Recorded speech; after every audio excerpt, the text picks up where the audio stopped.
Now, and the fascinating thing is, I remember when that couple started. I remember when the next person started.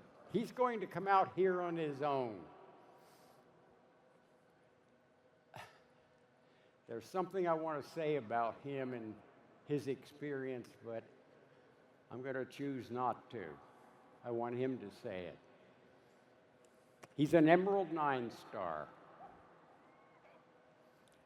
He began May 8th, 2012. That's the day he started digging his trenches and asking the question, what am I here for? Why am I living this way? 2 years later, 2 years and 3 months later, this Emerald 9 star has been chosen and fully deserves to be out on this stage as rising star number 2. Help me welcome from Nevada, Jeremiah Captain.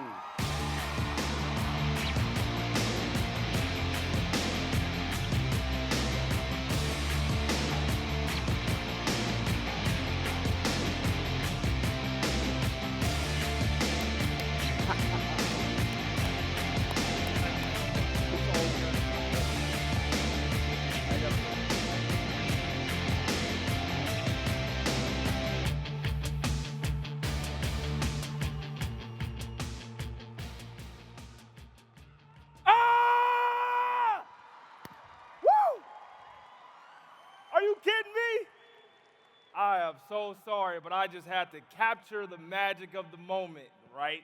That's something my good friend that just left the stage would say.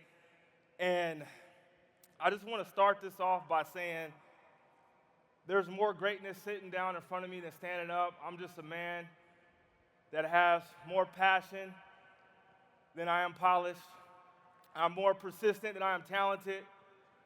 I just got a no-quit attitude. And I want to just really title this $79 in effort. Because that's all I ever had. And where Abacare found me in 2009, I like to say I was drafted by the Seahawks in the 15th round to watch them practice. Anybody get that? Basically, I was like a catcher in T-ball, right? They didn't need me. So as I was thrown out the door, I saw professional athletes taking the product. I then went on to play arena football. And one of my coaches had the 20 seconds of courage to share this opportunity with me. Joe Disney, I thank you so much. And I want to do a little training right here in this. He never quit.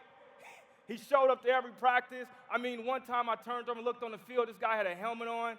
He was actually practicing with me, giving me spark. But finally, I sat down with him and Jeff Fisher, the big fish.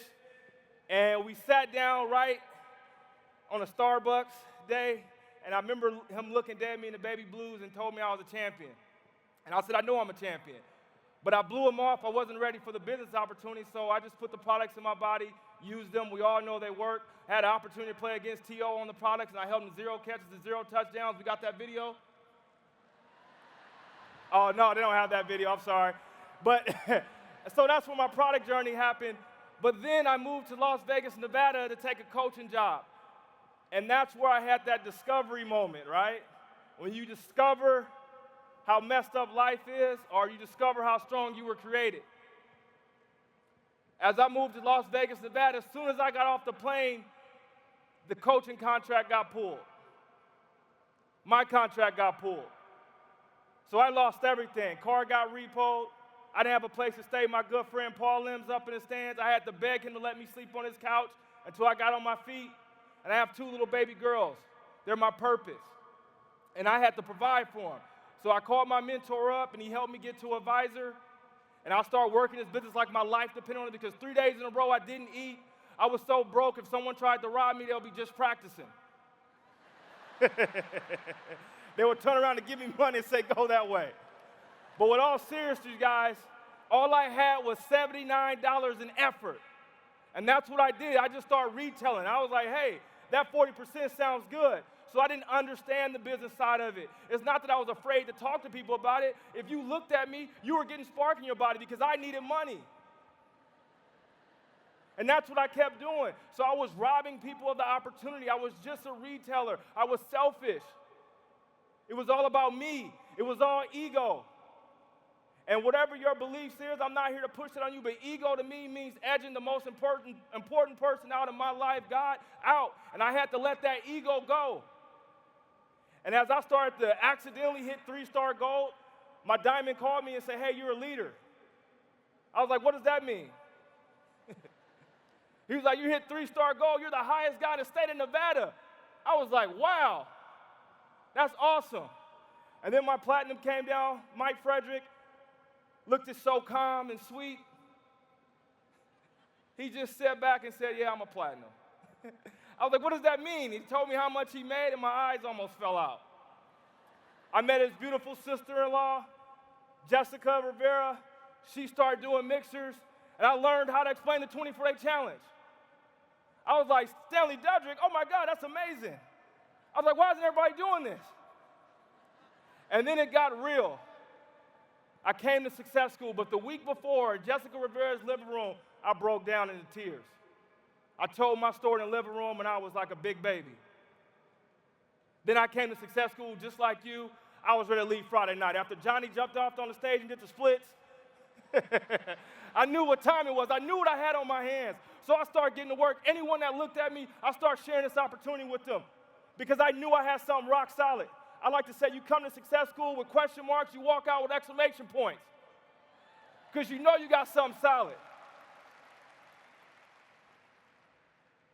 And next thing you know, when it really got real for me, when my daughters came to visit me in Las Vegas, Nevada, I didn't have a vehicle. So they had to get on the bus with me. We got that picture up.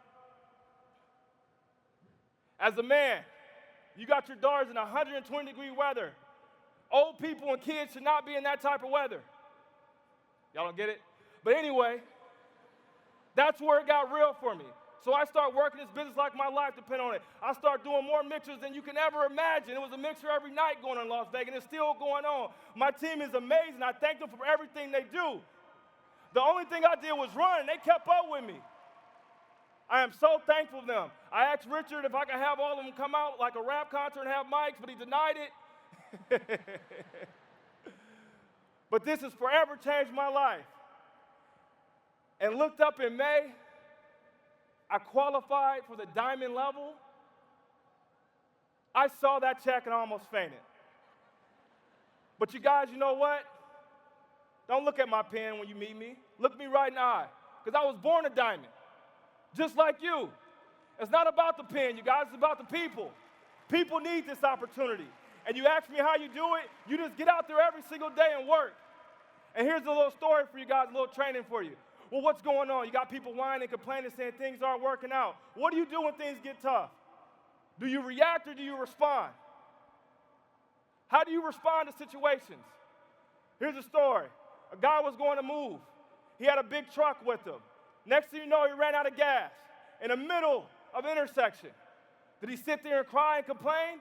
What did he do? He got out the car. And sometimes you got to get out of your car when you run out of fuel. And what do? You got to get behind it, and you just got to push. And you got to keep pushing. And you got to keep pushing like your life depends on it. And guess what's going to happen? Somebody's going to see you pushing, and they're going to come help you push.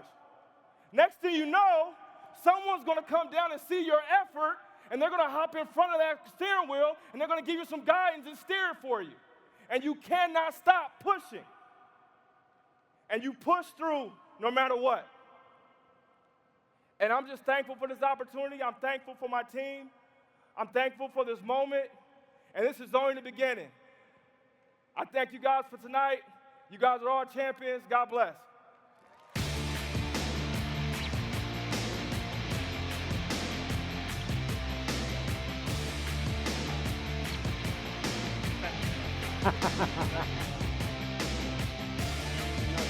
I love you.